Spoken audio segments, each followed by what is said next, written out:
వర్షాకాలం వచ్చిందంటే చాలండి పంట పొలాల్లో రేగలలో ఎక్కడ చూసినా కూడా ఈ చిన్న కాకరకాయలు చాలా ఎక్కువ మోతాదులో దొరికిస్తుంటాయి మనకు. సీజనల్ వైజ్గా వచ్చే కూరగాయలు కానీ పండ్లు కానీ తీసుకోవడం వల్ల మన ఆరోగ్యానికి చాలా మంచిదనమాట. ఈ చిన్న కాకరకాయలు తీసుకోవడం వల్ల డయాబెటిక్ పేషెంట్స్ వారి షుగర్ లెవెల్స్ అనేటివి బాడీలో కంట్రోల్లో ఉంచుకోవచ్చు. ఇంకా డైజెస్టివ్ సిస్టమ్ ప్రాబ్లమ్స్ ఉండే వాళ్ళకు కూడా చాలా మంచిదనమాట. ముందు చూపించిన విధంగా కాకరకాయలకు తలా తోక తీసేసి ఉప్పు నీటిలో వేసి 2-3 సార్లు అయితే శుభ్రంగా కడిగేసుకోవాలి. స్టవ్ వెలిగించి పెనం అయితే పెట్టేసుకొని హై ఫ్లేమ్లో పెట్టి శుభ్రం చేసుకున్నటువంటి కాకరకాయలను మొత్తం ఇందులో వేసేసి ఇలా బాగా వేగించేసుకోవాలి. సగం వేగిపోయిన తర్వాత వీటి కోసం కారం అయితే రెడీ చేసుకోవాలి.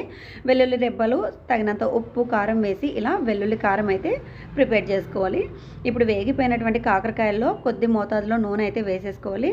అందులోనే ప్రిపేర్ చేసుకున్నటువంటి కారం కూడా వేసేసి బాగా మగ్గిచ్చేసుకోవాలి. ఈ టైంలో మంచి ఫ్లేవర్ అనేది వస్తుంది.